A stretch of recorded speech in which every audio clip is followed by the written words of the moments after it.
Well, here we are with Village Voice once again as we set off in search of another of our rural communities. This is Wally Webb and I'm only your guide as the villagers themselves tell the story of everyday life. As usual, the programme has been organised through the Women's Institute, and this week finds us on the B1145, passing through the large common where sheep still graze unhindered. During the next 50 minutes, you're invited to stay with us as Village Voice looks around Brisley.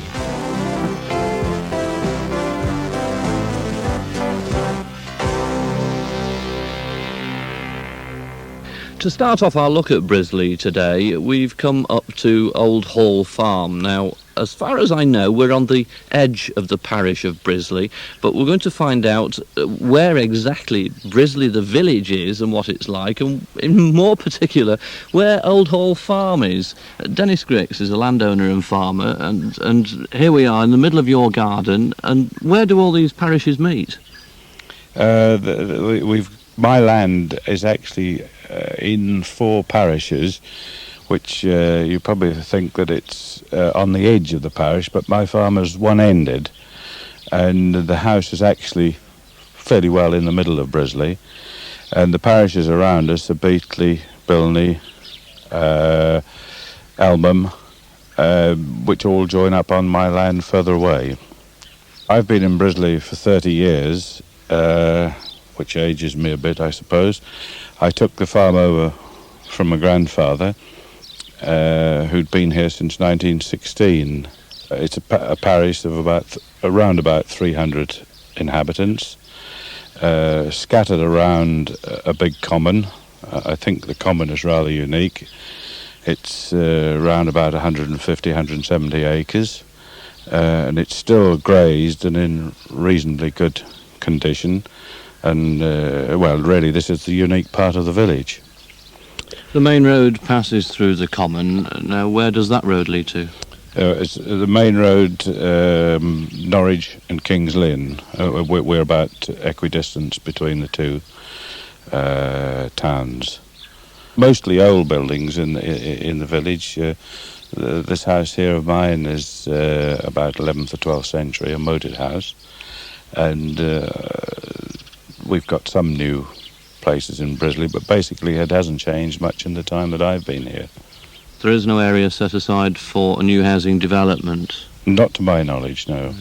We have 2 new small businesses started. One was a small motorbike business a young lad started, and another one is a small textile business.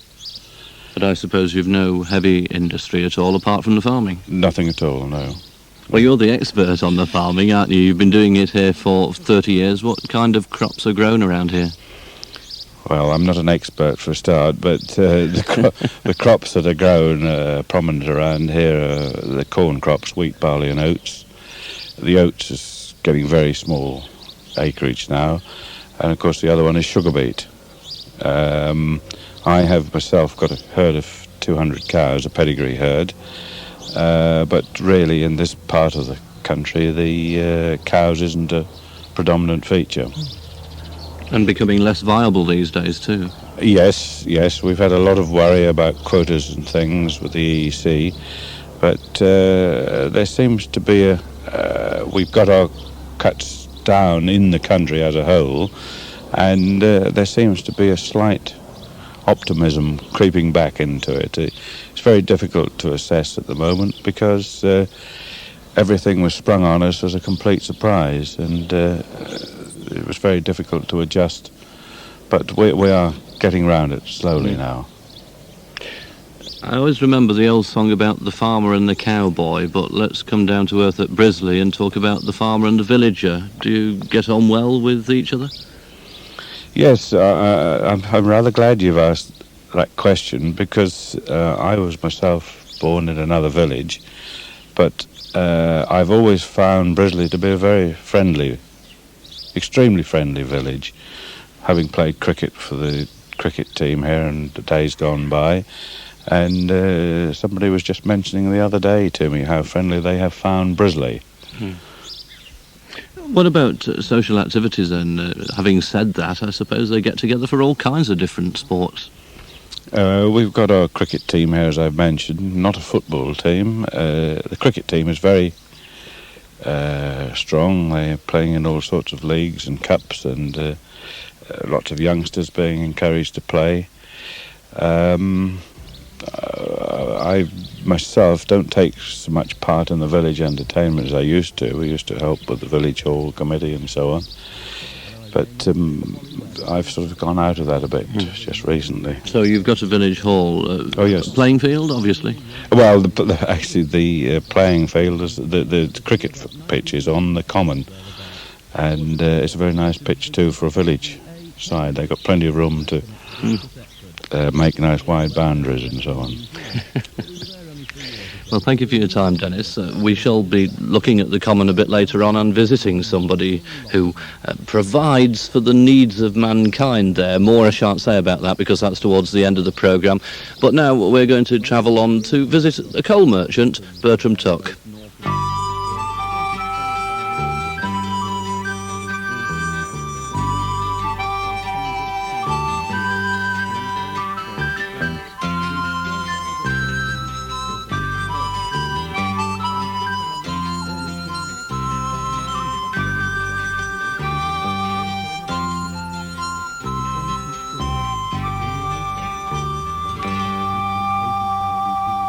We've left Dennis Griggs now and come right across Brisley to the other side of the common to another farm, Green Farm, but it's not about farming that we're going to talk about. It's coal merchants, for starters, but before we go any further, let's meet Bertram Tuck and the rest of the Tuck clan, because it's a pretty big family, this. Yes, very, very big, really, yes. Who have we got here? The business was started from 1865, when my grandfather came to the village, and he started farming here on the farm, and after that he took the coal business on about 1904. And your father took over from him? That's right, yeah. Well, he took the coal business over 1913 or 12 or 13, and the family consists of 4 sons and a daughter. There's Geoffrey and Kenneth, and the other brother's name was Gilbert, and his son's name is Richard. Who we shall be meeting later on because he's involved with the cricket club, That's isn't he? right, yes, yes. Well, my oldest sister, and I'm the oldest, the second oldest. Yeah, but you're the oldest son. I'm the oldest son, yes. Did you take over the coal business from your father? Well, Mother took it over, you see, when he died, 1947. And after that, we went in with her and done the business on our own, you see. So all the brothers helped out as well? All the brothers helped out as well, you see. Yeah. Well, we can still go into the old yard round the side here, but I should think your stocks are considerably lower than they used to be in the old days. Definitely, a lot lower, yes. Yeah. And we've been a proper muddle, you know. Yeah. We're getting this stuff in. At one time, everyone in the village would have burnt coal for heat. Oh, yes. And for cooking. Yes. And for cooking, yes. First of all, we dealt with just cool, cook and cool out, you see, at the fore part of the time. And I'd like to just mention that was all carted out with a horse and vehicles, you know, 4-wheel trolley and double-breasted horse wagons. And a lot of humping and dumping. A lot of carting. That all used to have to come from Elm Station at that time. Yeah. 3 miles away. We had to cut that all here by horse and cart. Yeah. And then the war came, and the old trolley we had, 4-wheel trolley, that went through the 1914 war. Did it? Yeah. Saw some service there. That served some service. We've come right the way round now past numerous stocks of coal. Yeah. All of them quite low. How much of it do you sell now? Well, we sell a fair round, you know. We got a fair round. We got about Still? 11 or 12 villages. Yes. Yeah. Well, Richard Ever, I'll finish with it as far as I'm concerned, you see. But he did about 12 villages in the course of a week. The types of fuel must have changed too. Oh, I have, yes. Yeah. Oh, yeah, I have changed a lot. Various sorts now. Well, we had the steam coal, and that was used for the steam engines. That was big, half hundredweight in a lump, you know, sometimes a hundredweight. Yes, huge lumps. Yeah. And there was various... Gas coke was the chief coke we had at that day. There wasn't none of this other special stuff. Did you have what I remember as the old nutty slack? Oh, yes, yes, oh, yes. Yeah, that's still going, really. Yeah. What is nutty slack? Well, that's the small out of the other. Just the bits? What we screen out. Yeah, Just the bits? just the bits. Mm. Yeah. Now, of course, you've got all modern smokeless fuels, haven't you? Oh, yes. There's various sorts. There's anthracite, coolite, exercite, and burnasite. There's so many different sorts of smokeless now. And did all your brothers stay involved with the business, or Yeah, did some of them go their separate ways? Well, no, after 47, we all went in together. Yeah. Yeah, after 47. And of course, I was in the coal job, say, in 1930. Jeffrey and Gilbert, they come in after, some bit after that, about 1933 or 4, you see. Can you remember some of the different places that you had to deliver to? I suppose you had to yes. stick the coal down some strange old holes. Oh, you are right. Some of them nearly put it under the bed sort of thing, you know. Yeah. Yes, they had it so that was right handy to put on the fire. Yeah. Right again the fireplace, usually. Yeah. Some people, they had it in bulk, you know, tons at a time. And a lot of them used to have just the weekly ration sort of thing. And there in 1927, we went from the chaff burners to the oil and petrol burner. That was the lorry we had in 1927. I don't suppose you understand what a chaff burner is, but we used to call them the horse. And after that, we went round the village to pick passengers up to take to the seaside on weekends. Was you in public transport as well? Yeah, we was in public transport as well. You had to scrub it down well. Yeah. yes. Oh, that was one job when that come home Friday nights to clean all up. You see, sweep it out, put some seats in, and a canopy over the top, and away we used to go Saturdays and Sundays. What are you doing now that you've retired then, Bertram? Well, I got a little farm over there. I just potter about there. That's all I do, sort of thing, you know. And I helped my brother when he was sugar beet carting. And So you're still on the go then? oh, still keeping happy. Yeah. Oh yes. How's the back then after all those years of carrying coal? No different at all. Well, it's been an interesting insight to what was, of course, a very important trade at one time. Oh, it was, yes. Not many of you left now. There isn't many of us left, no. Well, I'm pleased to think Richard took the job over last year.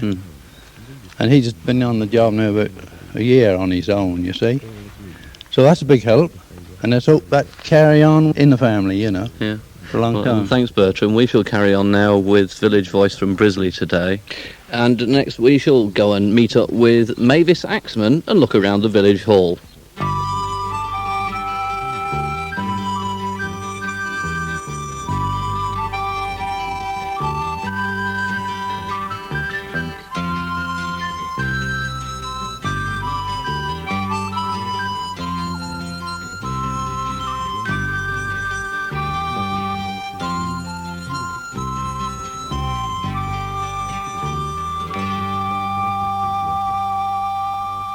Well, we're about 100 yards or so away from the village green at Brisley on the small road that leads to Gately, and it's here where you'll find the village hall.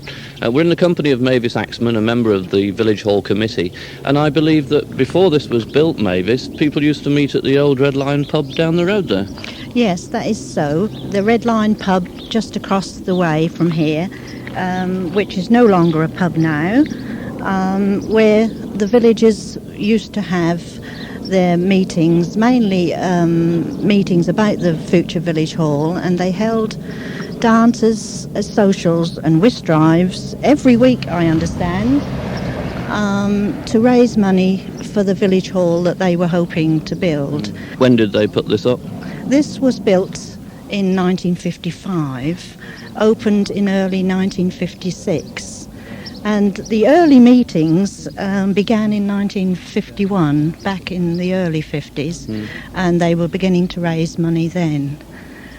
The first part of the building was built in 1955 with the sheds at the back. The sheds which we use as sheds for storage now were bucket loos in those days. And some 10 years later, the extension here at the back was built with the nice kitchen that we have now and the cloakrooms at the rear. The best thing to do is to take a walk inside. As an asbestos roof building, and of course the old metal window frames, so typical of the 50s. Yes. I think you'll appreciate what a wonderful size building they built. They were obviously thinking big for the early 1950s, and we appreciate the size of the building today for our functions. Right, so onto the porchway. You're the keeper of the key today, I think. Nice. And just a reception area here. Yes. Now, what have we got? We've got the toilets to the left, just in front here. What's through here? Excuse me being curious like this. Oh, the kitchen. Yes.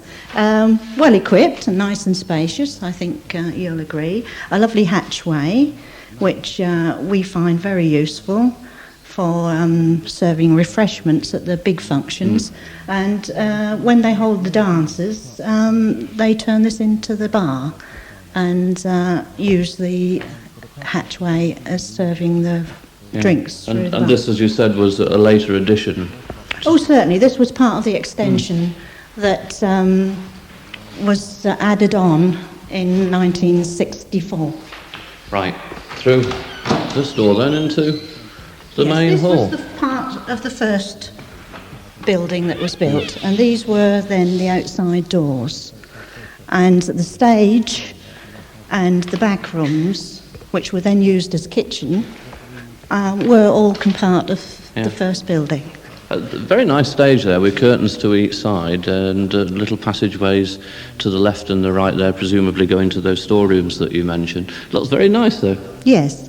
The storerooms now are very useful, whereas in the early days they used it as the kitchen. We store chairs and spare tables and get used. If the people are using the stage, then they've got those rooms at the back for dressing and getting ready for the functions. Is this the original wooden floor? Yes, I can imagine the dust being raised on this in the early days. Yes, I have heard that when the floor was first finished, the gentleman laid the ladies on blankets and slid them from top to bottom to get a good polish on the floor. Well, you don't have to do that today, do you? No, we don't, no. Who uses the hall now? Mainly the WI and the usual village activities that hold their meetings here. The village hall committee has functions of dances, and also junior discos are very well going at the moment each month. Yes, I notice a poster there. You've got the band Spiral on the 15th of September. So. Yes, country and western are very popular at the moment, and we're hoping for a good night with the Spiral, yes. Now, obviously, any profits that you make from this goes on to the maintenance of the building, and it is an expensive commodity these days to run this type of place, isn't it? Yes, this is really why we raise the money for the village hall, just because it is expensive to keep it going for electricity and such like. But now we're speaking about electricity, we have recently fitted a new meter, and this is a 50p meter, and when people hire the hall now, they can use as much electricity as they like, I see. providing they put their 50p's. Otherwise, they get no electricity because it runs out. Once they put their 50p's in, they can Yes, they can use as much electricity as they like. We don't mind. So if you get onto the slow records in a dance, they can let the money run out? Well, yes, yeah.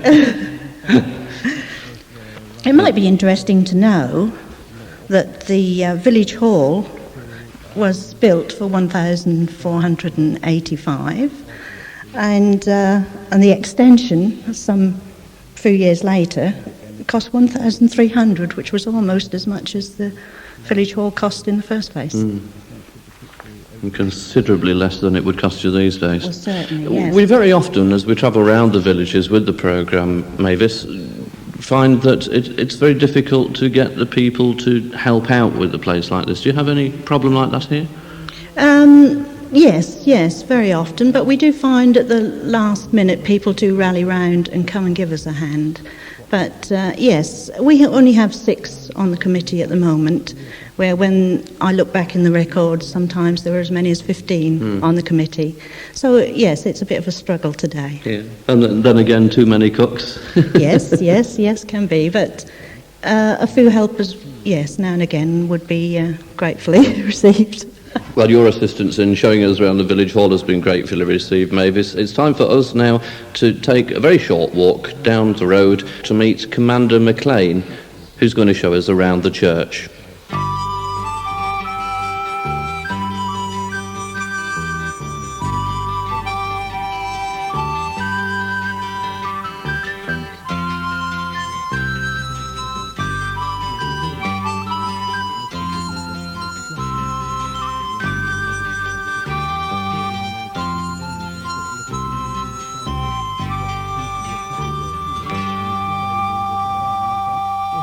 Well, we've taken a shortcut down the side of the village hall along a little pathway that's brought us back to the main road that runs through Brisley, and just across the road, the Church of St Bartholomew's. We're joined now by Commander Alistair McLean, who's going to show us around. Can I ask you first, though, Commander, is that Royal Navy? Yes, indeed. I left about 20 years ago and have been living in Brisley virtually ever since. Obviously grown very fond of it and the church. Indeed, and as you can see, it's a very fine building and one which well repays, I should say, any work done upon it. Has it had a lot of maintenance done recently? Yes, we started a major restoration program in 1969 when the roof was redone, and since then we have... Sorry. Just let the lorries go by. Is that a beet lorry? I think it's corn now, isn't it? Yeah, probably, yes. The roof was redone in 1969. Since then, we have refaced and redone the windows on the south and west side of the church, which take the weather.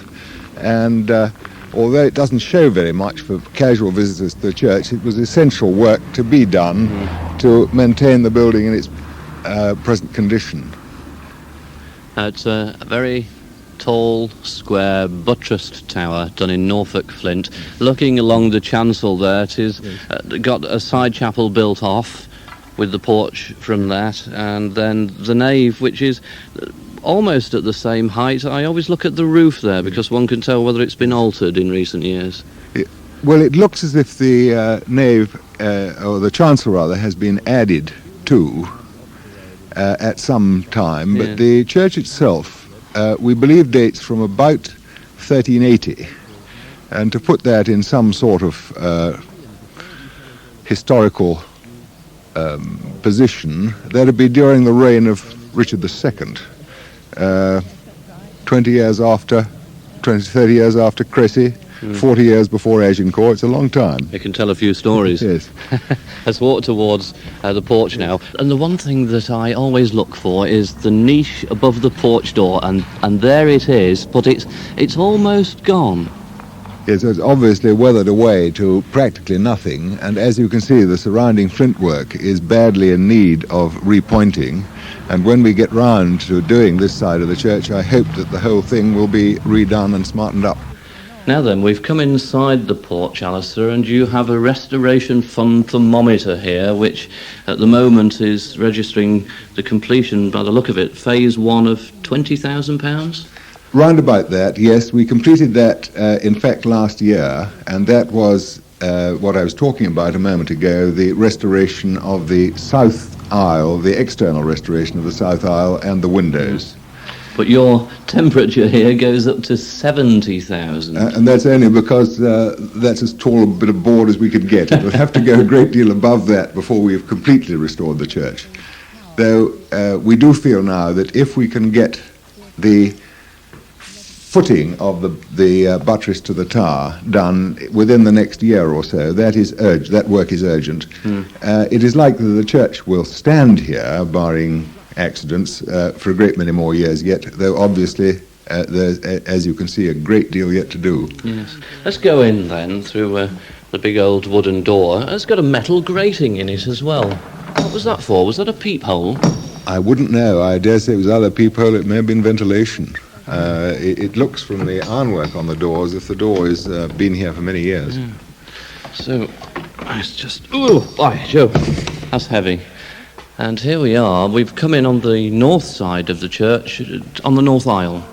Yes, and as you can see, on both the north and south aisles, we've still got the old box pews, which the gentry would have had in many years ago, would have hired a pew, and indeed some of them, I believe, would have had their own fireplaces in them, which would have been lit and warmed up before the service began.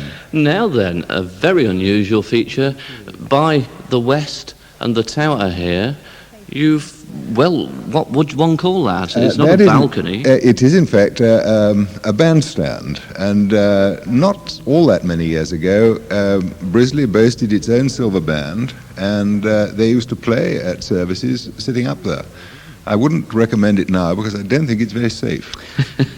What happened to the band? The band, unfortunately, dispersed, as bands do, when people moved away and people died, and they failed to get people to take their places.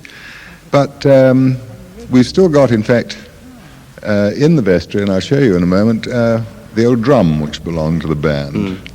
I think it was only either just before or just after the last war that the band finally dispersed. Oh, so some time ago then. Well, judging by the length of life of the church, only yesterday. Yes, that's true. Now then, as we come to the centre aisle and look down the nave into the chancel, and you've a lovely screen there. Yes, the screen is, we think and hope, original. When I say original, dating from about the same time as the church itself. The east window is a modern addition. We think that's Victorian. Yes, because of the very vivid colours that are used in it. Yes, quite honestly, I'm not terribly fond of it. I think it's a little bit too bright. Yeah. Now, as we're walking down the aisle towards the chancel here, look at the poppy heads, how they've been destroyed on what must be very old pews because they're so low. Yes, they're very, very low and very uncomfortable, but they are original, and unfortunately with today's smallish congregations, we only use the main body of the church for services like Harvest Festival and our carol service when the children perform at Christmas time. Right, because the congregation may be small in number, but certainly not so small in stature that... No, my own backside was made for a much more generous pew than this one. Right, so let's go towards the pulpit, which is on our right as we approach. And this is a three-decker, isn't it? This is, again, one of the showpieces of the church. It's a fine old pulpit, and as you can see, it has been partially restored. It's been cleaned up compared to the pews into the original colouring. Yes, my guess is that would have been painted at one time, was it? I expect so. Talking of paintings, you'll probably see that the walls appear multicoloured. This was one of the buildings which was almost fully decorated inside with wall paintings. There is quite a good St. Christopher on the south aisle there, which again has been partially restored. But at the time of the Civil War, the whole lot of wall paintings would have been painted out to try and preserve them from the Roundheads coming in and breaking it up. As they obviously did with a lot of the pew ends. Right, so on then into the chancel, and you've two half doors fitted into the screen. This is a very modern addition, and I'm afraid to say is done for creature comforts only. We've also got, as you can see, curtains, so that when we hold our services up here in the winter, we can shut ourselves off and warm this bit without losing all the heat in the back of the church. So everybody comes inside? Everybody comes up here, as I say, except for our large services, when we hope to fill the church. As we come through, we find the organ on our right. And is that the vestry door over to the left where the drum is? No, indeed, no. That is leads down to the crypt, and that itself has quite a nice story attached to it, in that it was used probably 200 or 300 years ago, or maybe even more recently, to house prisoners on their way to Norwich jail when they were transferred from King's Lynn. They spent the night there, and I think it was damn cold. Yes, I don't think we'll bother, actually, Alistair, no. So as we turn around and we look down to the west now, we can take in the full splendour of that balcony stretching across the archway of the tower, and a plain glass west window. Yes, it's a very fine west window, and indeed when we did the original restoration, the start of this restoration in 1969, the west door immediately underneath it was replaced, as that was letting the weather in. But the window needed only the odd pane replacing, and I don't know the date of that, but I would suspect that it's been there for 150, 200 years. Well, we shall have to leave in a minute, so let's walk back down the aisle towards the door that will take us inside the tower, because you did mention the drum. Yes, indeed. We'll have a look at the drum, but if I might just finish by saying something about the tower. It is, of course, a great landmark roundabout. The church stands on a slight rise, and in this flat countryside it shows up for miles, and indeed is not only used, I believe, by motorists, but by aircraft as a sighting point. As long as they keep their height, I suppose. Right, so here we are. Oh, you've just one bell pull. Yes, I'm afraid the bells have now disappeared. We hope again that in some time in the future it may be possible to replace a peal of 4 which existed here. The others were cracked and were sold to defray various other costs, and we're just left with one small bell which we can use to summon worshippers. And a drum. Here's the drum, and as you can see, it's a fine old fine old piece. I don't think it's got a date on it, but it does say Brisley Brass Band. Goodness me, yes, it is old, isn't it? Does it still work? Yes, I believe it would. We give it a... Yeah. It would need, obviously, tightening up. Well, we've got to tighten up with our time. Thank you ever so much for showing us around the church. We're going on now to meet somebody who's involved with a small textile business.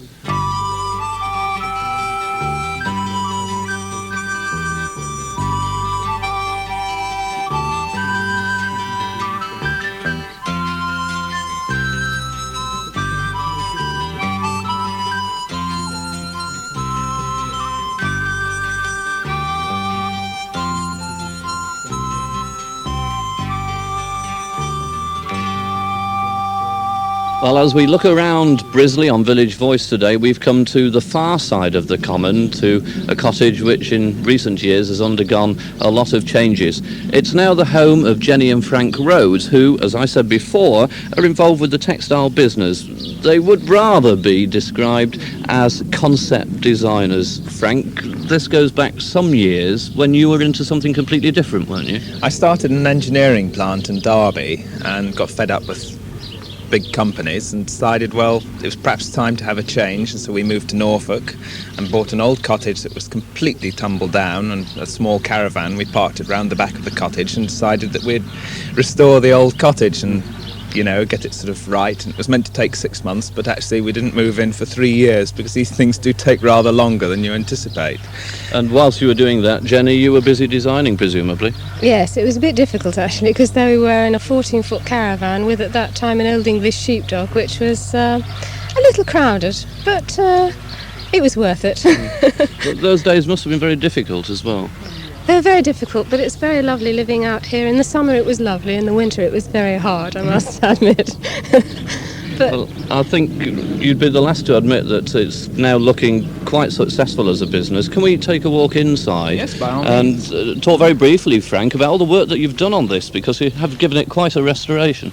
Well, the front wall, for instance, had to be totally rebuilt. I thought old bulging walls were good fun, but, and quaint old cottages. But when we had it structurally surveyed, they said, well, actually, the front wall is on its last legs and it's falling down. You're going to have to start all over again. So the whole of the front wall had to come out. And they had to prop the whole of the front of the house up and knock the whole thing down and start all over again. So that was a bit of an anxious moment, really. Well, it's all looking very proud of itself now. I must admit, this is a restoration job you've done. This isn't the original, is it? No. Most of this was covered up and hidden behind bits of plaster and old wallpaper and so on. And we've taken the whole thing down. It was 2 semis and it's been knocked into one. And so we've made what used to be one of the lounges into an entrance hall and downstairs cloakroom, etc. So, it's sort of quite a lot of changes all the way round, really. It's comfortable, though, and it's what we originally designed. And you also design, if I can use the same word, Frank, as a living here now. yes, that's right. We've been designing for 12 years, in fact. But 4 years ago, we decided to do a book which changed the whole area of our business. We did a book which took 2 years to illustrate, and then, in fact, we took it back into the textile area that we were first in. And it's now coming together on what they call a concept. The designs that people normally do in textiles, or certainly the way textile designs are operated, is you draw up a range of designs and then you take them around a number of printing houses and you sell them for a fee. And the big problem is, we've had an awful lot of big successes with major companies such as John Lewis, ICI Wallpapers, Courtaulds, Marks and Spencers, major people. And the biggest problem is they buy the design and they'll pay a price, and that is, the best price you will ever get. But there's no follow-on from it. So naturally, we wanted to get some sort of share in the success on Jenny's talent. So once you produce the design, Jenny, that's your part finished with, is it? Yes, then Frank makes it pay. I hope.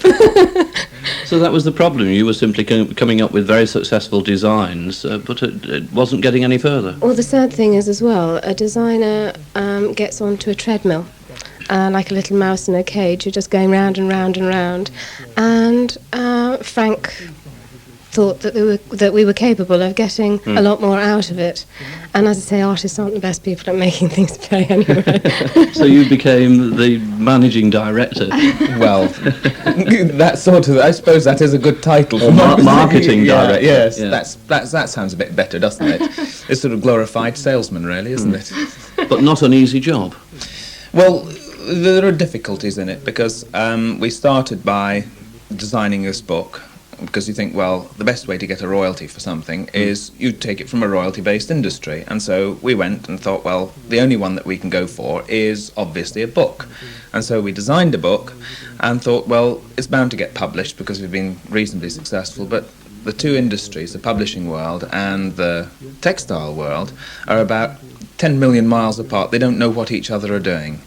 So we eventually managed to get a book published. We're very lucky, and it came out, and it is selling extremely well. It's onto its second publishing run. It's hit the top 50 books in its area, and it's called Feasts and Festivals. And it's a very, very pretty book. It really, really is. And it's from the basic designs contained in the book that you successfully developed the concept.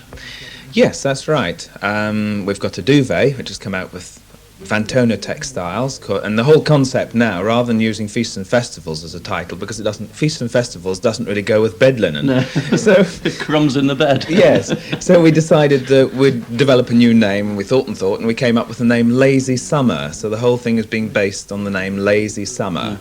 So we've got Lazy Summer bedspreads by Vantona Textiles, Lazy Summer kitchen textiles from on Cotswold Design.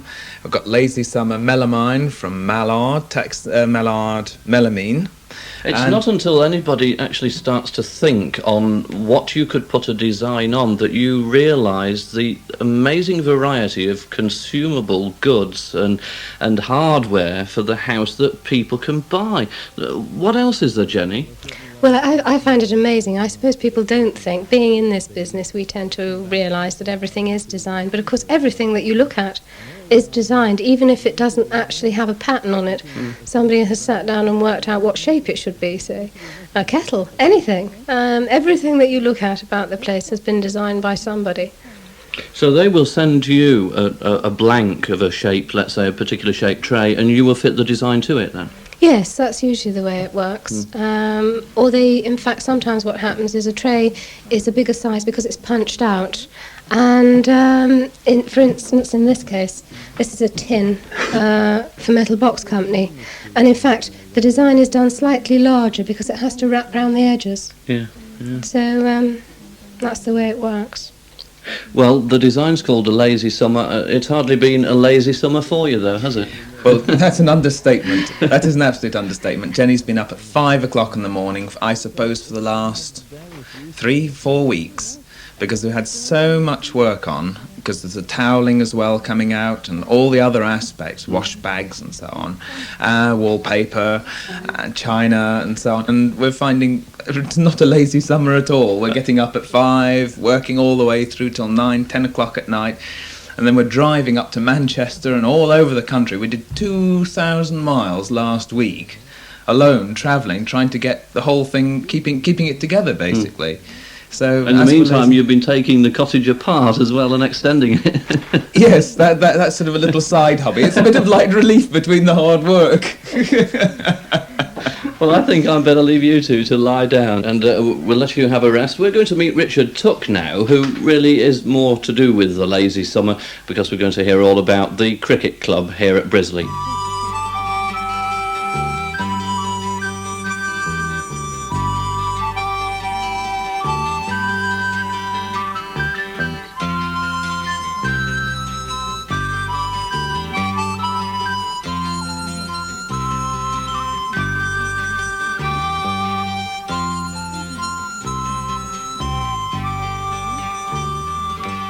As we heard earlier on in the programme from Dennis Grix, there is a very good cricket club here at Brisley, and we're also returning to meet another member of the Tuck family who, if you remember, our Coleman, Bertram Tuck, told us all about earlier on. Now, you're Bertram's son, I believe, Richard, and very much involved with the cricket club here. No, I'm Bertram's nephew. Difficult to make this family out, you know. Yes. But you are involved with the cricket club. I certainly am, yes. Yes, I'm club captain at the moment. We play on the common, which is a very pleasant setting. We have a membership of around 30. Usually play Saturdays and Sundays, and we're also involved in certain knockout competitions during the week, limited over games. Everyone enjoys it, I think. I've tried to find the exact date it was formed, but I'm afraid no one in living memory knows when. So Auntie Ada at the Bell says there was a side here when she was a little girl, so presumably it was before 1900, and they played continuously since then. Formerly on the common, in the middle of the green in front of the Bell, and then during the war, when the green was ploughed up because of the food shortage, they moved to a meadow to play, to continue the game. Then after the war, they went back onto the common, which we're where we are now. As a youngster, you probably watched them playing there, did you? I did, yes. Yeah, spent many hours up there. My father played then, you see, and used to score. So it's like hope for a game when they were short. Many years ago now. Do all the members of the team come from within the village? No, we've only four or five boys from the village who play now. I think the population of eligible males has dropped considerably since the old days. Apparently just before the war, the club fielded 2 sides on a Saturday, and 21 out of the 22 players actually came from Brisley, which is a marvellous feat. So now we draw them from outlying districts, you know. friends and acquaintances we met in other lines who come and play cricket with us. You've got a small pavilion on the field as well, haven't you? Yes. The members raised a lot of money to. Well, we had a pavilion of sorts before then, but it was very small. So we decided to update our facilities, such as, and raise money, and we've got quite a nice facilities now.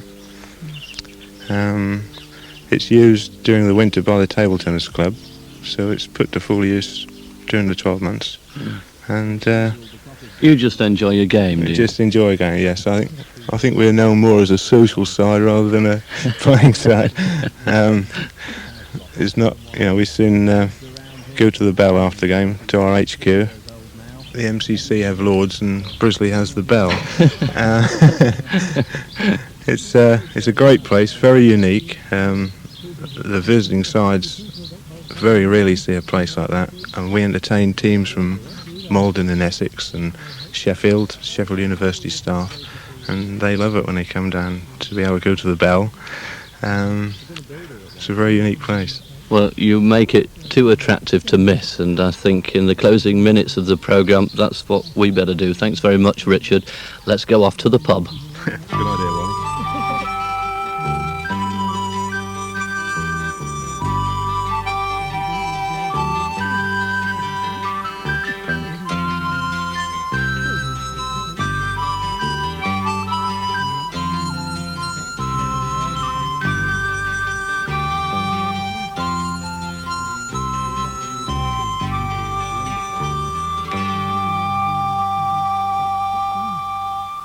Well, here we are, almost at the end of the programme, outside the Bell at Brisley. It stands on the very large village common, and at the moment there's a horse looking me in the face and lots of sheep grazing idly. If you have passed through, you may have well seen the sign which says, "Beware of loose animals on the road." Well, let's go into the Bell to meet this remarkable lady. She's in her 80s. Her name's Ada Grix. She's been running this particular house for many years, and as we've heard earlier on, it's quite something to see.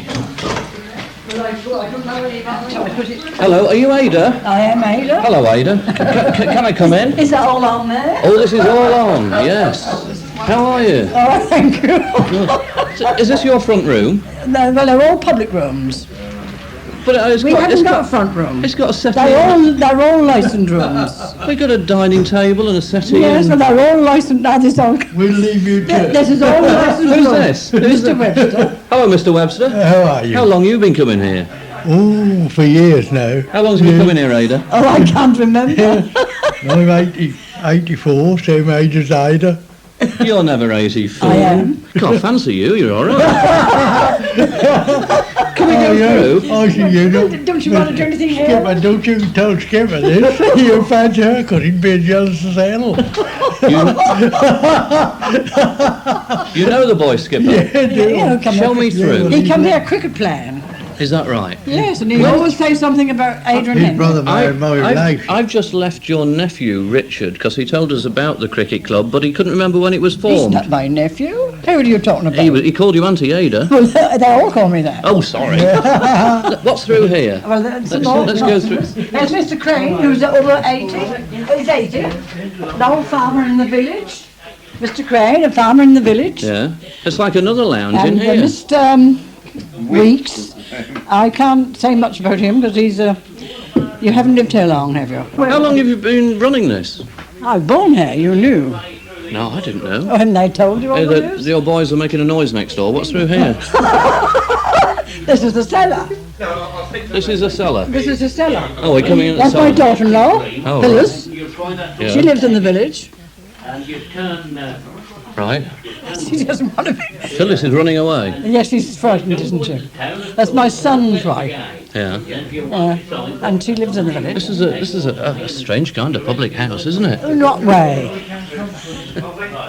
In what way? Well, it's like somebody's house. But it is somebody's house. It's never been modernised, you see. Is that right? No, never been modernised. It's like it was when we first come. In 1898, my father came here. With all the armchairs and everything. Well, we got nowhere else to live. We had to have armchairs, don't we? So you use it as your home as well? We've got no other room, have we? Only these 3 rooms. That's my husband, Henry. Yeah. Henry's busy in the cellar at the minute, isn't Yes, he? we're all busy. You've come a busy time, haven't you? Yeah. Yeah. So you have to bring all the beer through from there? From here, in here, then into the other rooms, you see. Can we go back in Yes, through and, to the other one? Yes, I will. I've told you all that. Because you have the visiting cricket clubs come in here as well, don't you? Yes, at odd times, yes. What about passing trade? Are people very often surprised when they come in? They are, because they think it's a private home. They don't think it's a pub. Got with the armchairs, you see. What sort of things do they say? Is this a pub? That's the sort of thing they say. To which you reply, Oh, of course it's a pub. you've got a photograph over here with you holding a bunch of flowers by the village sign. Now, Richard Taverner's on that sign. Who was he? He translated the Bible here. He's supposed to have lived here in 1572. Have there been any other characters that you know of? Not here, no. Only ourselves. Yeah, well, some of your regulars are quite characters, aren't they? Barney. And we miss poor old Gus. He used to come regularly across the green we used to look for his light every night, coming over the green. And he was 87. Has nearly all of your trade been made up of the old regulars? Oh, no, not now, anyhow. Because people got cars today, they go further afield, don't they? Yeah. You see, they want amusement and fruit machines and that sort of thing. And we haven't got that. Because it's an old-fashioned pub, never been modernised.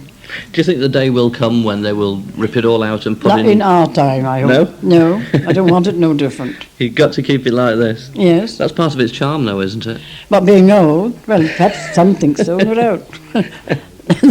Matches, doesn't it? What about the old village itself? Has that changed a lot in the time that you can remember? Yes. There ain't really many Brisley people left, is there? Not real Brisley. Well, you can't help people dying off, can you? How much longer are you going to keep going for? I don't know how long I'm going on for. We don't know, do we, from day to day? When I stop, I want to go quick.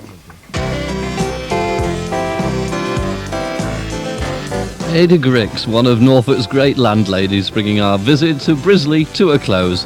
In thanking all those who took part, let me extend special thanks to Pauline Drew and Pauline Duffield, the President and Secretary of Brisley and District WI, who did all the preparation beforehand. In closing, let me just remind you that Village Voice is broadcast every Saturday at 1:10 and repeated again the following Tuesday at 6:10. And until you join us again, this is Wally Webb signing off for another week. Bye-bye.